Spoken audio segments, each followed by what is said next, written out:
सध्या विदर्भासह राज्यामध्ये उष्णतेची लाट आहे। तर दरवर्षी जर आपण पाहतो विदर्भात सर्वाधिक तापमान असतं।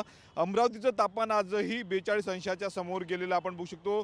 दुपारची वेळ आहे आणि दुपारच्या वेळी जर आपण पाहिलं तर मुख्य बाजारपेठेमधली जी आहे ती गर्दी ओसरल्याचं चित्र सध्या आपल्याला पाहायला मिळतंय। पुढील 3 ते 4 दिवस असाच तापमानाचा जो आहे तो अलर्ट हवामान विभागाच्या वतीनं वर्तवण्यात आलेला आहे। दुसरीकडे उन्हाळा सुरू आहे आणि सध्या लगनसराईचं जे आहे ते संपूर्ण सीझन सुरू आहे आणि याच मुख्य बाजारपेठेमधनं कपडा खरेदी करण्यासाठी जे आहे ते मोठ्या प्रमाणावर नागरिक जे आहेत ते जिल्ह्याच्या कानाकोपऱ्यातून या ठिकाणी येत असतात। परंतु आपण बघू शकतो ओस जे आहे ते संपूर्ण मार्केट बाजारपेठ या ठिकाणी पडलेलं आहे। सायंकाळी जर आपण पाहाल तर नागरिक घराबाहेर खरेदीसाठी पडतात, परंतु दुपारी मात्र बाजारपेठेमध्ये सध्या शुकशुकाट पाहायला मिळत आहेत। आपण दृश्यांमध्ये बघू शकतो या ठिकाणी सध्या मी जयस्तंभ चौका परिसरामध्ये आहे आणि हा सीधा रस्ता जर आपण पाहिलं तर रोड तिकडे आपण बघू शकतो जवाहर गेटपर्यंत जाऊ शकतो। तिकडे मोठी बाजारपेठ आहे, सोन्याची बाजारपेठ आहे, परंतु दुपारी जर आपण पाहिलं तर नागरिक घराबाहेर निघत नाही। जे कोणी घराबाहेर निघते तो पक्क पूर्णपणे चेहरा झाकून जे आहे ते घराबाहेर पडते। आपण दृश्यांमध्ये बघू शकतो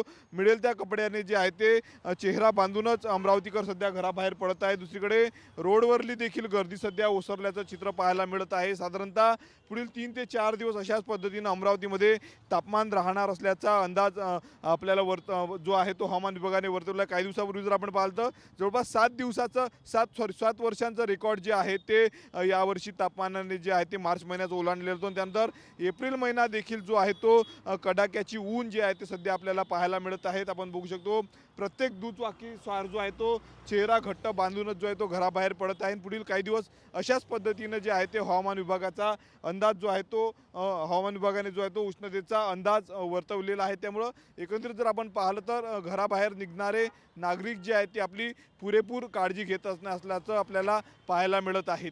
कॅमेरामन निकेत दहातोंडेसह मी स्वप्नील उमाप, TV9 मराठी, अमरावती।